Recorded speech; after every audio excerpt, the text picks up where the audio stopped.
आपण जर पाहायला गेलं गेल्या अर्ध्या तासापासून या बॅगचा तपास जो आहे तो तपास यंत्रणांच्या माध्यमातून केला जात होता आणि हा तपास जो आहे तो आता पूर्ण झालेला आहे। आणि जी बॅग होती त्या बॅगमध्ये संपूर्ण आपण जर पाहायला गेलं तर चप्पल, कपडे आणि शूज जे आहेत ते त्या बॅगमध्ये आढळल्याचं आपल्याला पाहायला मिळतंय आणि कोणतीही संशयास्पद वस्तू त्या बॅगमध्ये नव्हती असा तपास यंत्रणांच्या माध्यमातून माहिती देण्यात आलेली आहे। गेल्या अर्ध्या तासापासून संपूर्ण तपास यंत्रणा ज्या आहेत ते या ठिकाणी शोध घेत होत्या, कारण की हा संपूर्ण मंत्रालयाच्या समोरील आपण जर भाग पाहिला तर विविध मंत्र्यांचे शासकीय निवासस्थानं जे आहेत ती शासकीय निवासस्थानं या ठिकाणी आहेत। अर्ध्या तासापूर्वी एक सीसीटीव्हीच्या माध्यमातून एक तरुण जो आहे तो या ठिकाणी बॅग ठेवून जातोय अशी सीसीटीव्ही समोर आलं होतं आणि त्यानंतर संपूर्ण या ठिकाणी तपास यंत्रणा आणि त्यासोबतच मुंबई पोलीस दल जे आहे ते या ठिकाणी दाखल झालं होतं आणि संपूर्ण तपास जो आहे तो बॉम्ब शोधक पथकाच्या माध्यमातून संपूर्ण तपास करण्यात आलेला आहे आणि ती बॅग पुढील तपासासाठी पोलिसांच्या माध्यमातून ती आता त्यांच्या ताब्यात घेण्यात आलेली आहे। आणि या दिशेला आपण पाहू शकतो की ज्या ठिकाणी बॅग होती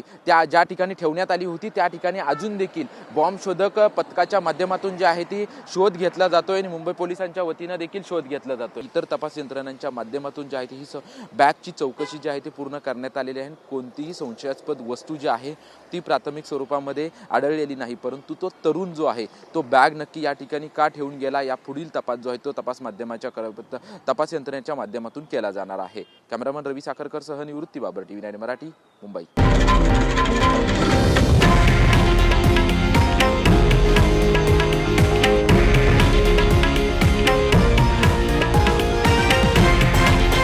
हे आहे देशातील नंबर 1 न्यूज नेटवर्क आणि आपण पाहत आहात TV9 मराठी, एकमेव।